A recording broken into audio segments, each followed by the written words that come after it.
Now to our other big headline today, which is another proverbial bloodbath on Wall Street. Stocks suffer their worst crisis since COVID in March 2020. The Dow plunged more than 2,200 points. The Nasdaq tumbled, and the S&P also lost nearly 6%. Posting on social media as he went golfing today, President Donald Trump called this, quote, a great time to get rich. In a rare move, the president is now calling on the Federal Reserve to cut interest rates. Fed Chairman Jerome Powell today warned that tariffs could do long-term harm to the economy. CBS correspondent Erica Brown is on Capitol Hill.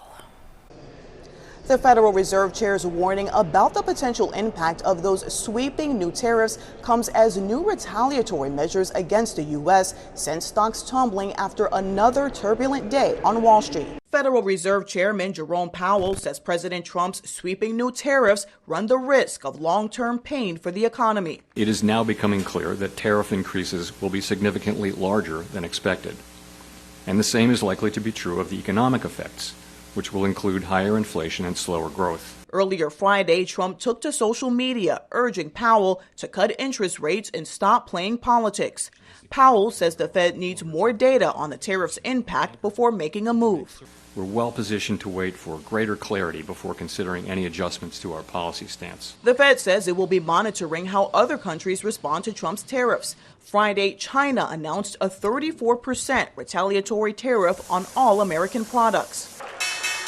The markets tumbled for the second day with the news of the retaliatory tariffs against the U.S., but administration officials insist a rebound will come as American manufacturing is restored. Markets are crashing because markets are based on the stock value of companies who today are embedded in modes of production that are bad for the United States. President Trump says he's open to negotiating with trade partners and spoke with the leader of Vietnam, where many American companies manufacture shoes, apparel, electronics, and other products. Trump says Vietnam wants to cut their tariffs down to zero if they are able to make an agreement with the U.S. Republican lawmakers are expressing concern about the president's aggressive trade policy, with one Republican senator leading the effort for new legislation that would require congressional approval for any new tariffs imposed by the president. Erica Brown, CBS News, Capitol Hill. Joining me now, CBS News Justice correspondent Scott McFarlane. Scott, I spoke yesterday with Senator Tammy Duckworth and some other local Democrats. They told me that they're not necessarily fully against tariffs, but they certainly do not agree with these sweeping tariffs from President Trump.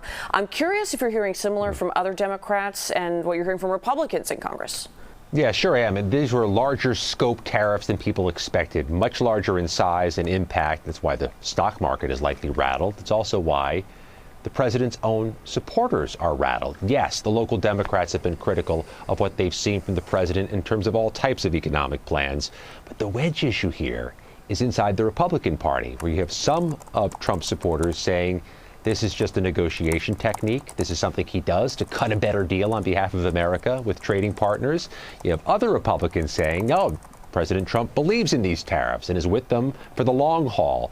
So as long as they're not on the same page of the same playbook, it's unclear which of those strategies is being employed. Today, the president extended that deadline on the sale of TikTok for another 75 days. So we're at this again. But the social media platform is saying that it's not for sale. So I'm curious what the political perspective of this potential deal is. And I know a lot of people are thinking about last time this happened, that back and forth and a lot of changes with the app back up in, 48 hours or less? Yeah, this thing is clear as mud. And by the way, tens of millions of people pretty hooked or reliant on TikTok and waiting for the outcome to become more clear. Here's the thing. The president has now hit the snooze button on this TikTok ban twice. They paused it on Inauguration Day. They paused it again ahead of this weekend's deadline to do something with TikTok. So it will continue at least through early summer.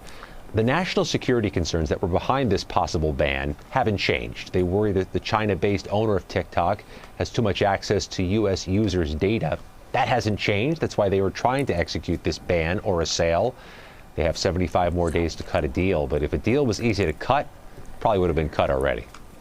So the fight to save jobs now, when it comes to federal workers, Scott, we've seen a lot of people here locally who are demonstrating. We've seen them in Federal Plaza asking for their jobs. At large, do we think DOGE is done, or what is the next step in this effort for federal workers to keep their jobs? DOGE or otherwise, these cutbacks are going to continue to be proposed. Whether the courts let them happen is a different matter, but we know from our own CBS News reporting as the weekend begins, the Department of Justice is looking to reduce more of its offices in Chicago, more of its Midwest offices, maybe reallocate those staff elsewhere. These types of cutbacks are continuing to be rolled out, but there is a firewall, at least for now.